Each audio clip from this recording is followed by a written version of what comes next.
नमस्कार साथियों, अभी 5 मिनट पहले की सबसे बड़ी खबर आपको बता दें। राजस्थान में नए साल की शुरुआत हो चुकी है।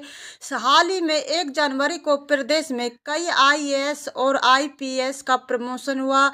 जब जल्द ही प्रदेश में अन्य सरकारी कर्मचारियों का भी प्रमोशन होना है, लेकिन यही सरकारी कर्मचारी ने एक काम नहीं किया तो उसका प्रमोशन रुक जाएगा। यह काम सरकारी कर्मचारियों को 30 जनवरी के पहले करवाना होगा। साथियों, प्रदेश के कार्मिक विभाग ने आदेश जारी करते हुए बताया कि प्रदेश के सभी विभागों के कर्मचारियों को अपनी अचल संपत्ति का विवरण खुद ही एसएसओ आईडी से लॉगिन करके राजकाज पोर्टल पर आईपी और मॉड्यूल द्वारा भरना होगा। 31 जनवरी को ये पोर्टल बंद हो जाएगा। साथियों, बता दें, यदि कोई अपनी अचल संपत्ति का विवरण ऑनलाइन नहीं डालता है तो प्रशासनिक विभाग की ओर से उनको विजिलेंस क्लियरेंस नहीं दी जाएगी और उनकी वेतन वृद्धि पर भी विचार नहीं किया जा सकेगा। यह नियम प्रदेश के सभी बोर्ड, निगम और स्वास्थ्य शासित संस्थाओं उपक्रमों के कर्मचारियों पर लागू होगा। साथियों, कार्मिक विभाग के द्वारा प्रशासनिक विभागों के तमाम सचिव, प्रमुख सचिव सहित अन्य अधिकारियों को निर्देश दिए गए कि अपने अधीनस्थ आने वाले सभी कर्मचारियों को अचल संपत्ति का विवरण 30 जनवरी तक अपलोड करवाना होगा, वरना उसके प्रमोशन पर ही विचार नहीं किया जाएगा। साथियों, वीडियो पर बने रहे। बता दें, प्रदेश में वर्तमान में 8 लाख सरकारी कर्मचारी हैं जिन्हें अब अपनी अचल संपत्ति का विवरण ऑनलाइन अपलोड करना होगा। प्रदेश में कर्मचारियों का प्रमोशन मार्च और अप्रैल महीने में होता है। प्रदेश में सीनियरिटी, सर्विस रिकॉर्ड आदि के ध्यान में रखते हुए प्रमोशन दिया जाता है। साथियों, केंद्र की नरेंद्र मोदी सरकार द्वारा डाई अमोनियम फॉस्फेट का खाद की खरीद के लिए 3,850 करोड़ रुपए तक के एक मुक्त विशेष पैकेज के विस्तार का ऐलान करने पर राजस्थान के मुख्यमंत्री भजनलाल शर्मा ने भी अपनी प्रतिक्रिया दी है। साथियों, मुख्यमंत्री भजनलाल शर्मा ने एक्स के माध्यम से कहा कि मोदी सरकार कृषि समुदाय के हितों की संरक्षण के रूप में दृढ़ता से खड़ी है और वर्ष 2025 के प्रथम दिवस पर अपनी इस प्रतिबद्धता को पूर्ण दृढ़तापूर्वक दोहराया है। डीएपी एवं अतिरिक्त सब्सिडी प्रदान करने के निर्णय के फलस्वरूप वैश्विक बाजार में इतनी कीमतों में वृद्धि बावजूद हमारे अन्नदाताओं को सुलभ एवं उचित मूल्य पर डीएपी उर्वरक की निर्बाध उपलब्धता सुनिश्चित की जाएगी। इस अद्भुत निर्णय के लिए प्रधानमंत्री नरेंद्र मोदी जी का आभार व धन्यवाद। केंद्र सरकार ने इस कदम से डीएपी के मार्केट में लगातार उपलब्धता सुनिश्चित करने में भी मदद मिलेगी। मोदी सरकार की ओर से किसानों के हित में कई प्रकार की योजना के माध्यम से राहत दी जा रही है। साथियों, बता दें, नरेंद्र मोदी सरकार ने किसानों के अवसर को बड़ा तोहफा दिया। इसके अनुसार अब किसानों को खाद व सब्सिडी मिलेगी। इस फैसले में से लगभग 4 करोड़ किसानों को बड़ा फायदा होगा। इससे किसानों को बड़ी राहत मिलेगी। नए साल के पहले ही दिन प्रधानमंत्री नरेंद्र मोदी की कैबिनेट बैठक संपन्न हुई। इस बैठक में किसानों के लिए महत्वपूर्ण प्रस्ताव को मंजूरी दी गई। इसमें सरकार ने डीएपी खाद बनाने वाली कंपनियों के लिए विशेष पैकेज को मंजूरी दी, जिससे किसानों को डीएपी के लिए अधिक पैसे नहीं देने होंगे और उन्हें खाद पर ज़्यादा सब्सिडी मिलेगी।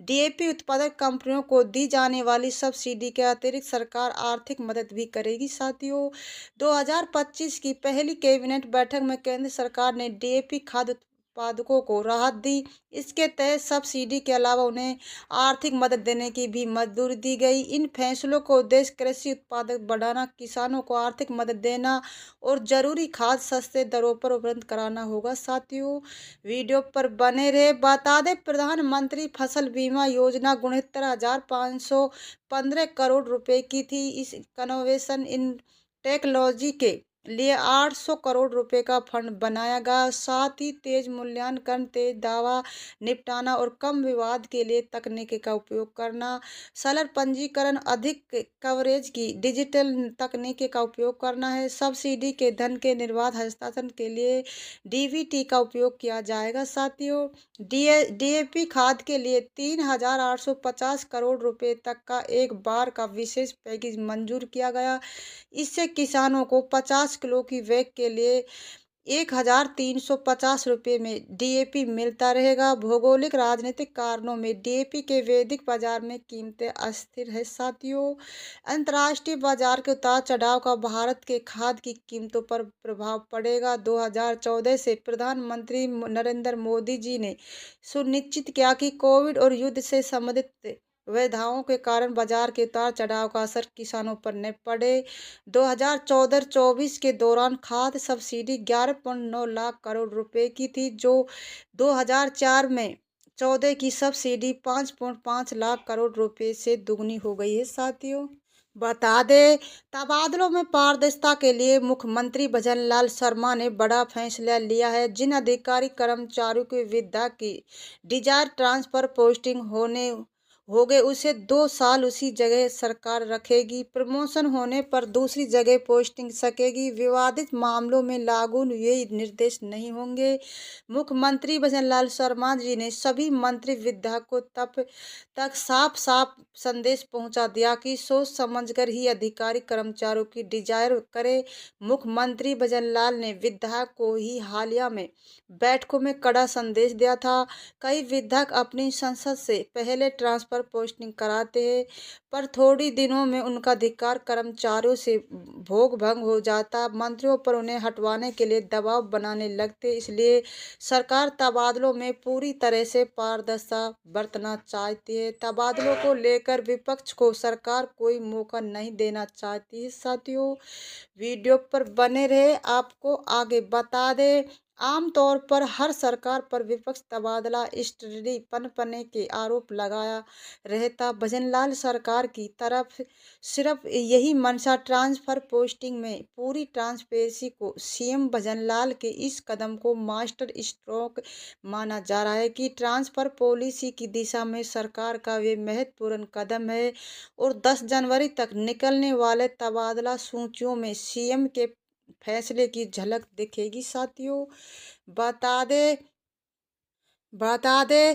राजस्थान में सभी विभागों के कार्यरत कर्मचारियों की अचल संपत्ति के विवरण 30 जनवरी 2025 से पहले भरना होगा।